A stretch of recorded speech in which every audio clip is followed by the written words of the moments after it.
In today's video, we are going to show you how to open an Exness account. Let's begin.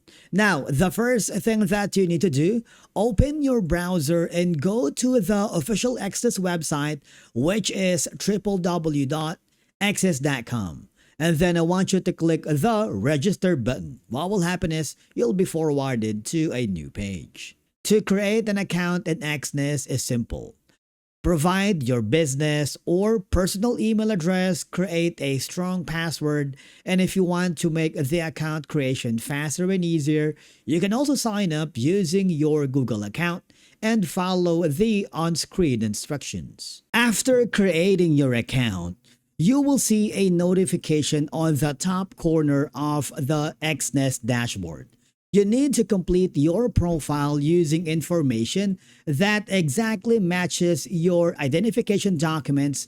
So we have basically confirmed our email address, the phone number. Now we just have to provide all the documents needed as part of adding the profile information. You can simply click the Complete Now button.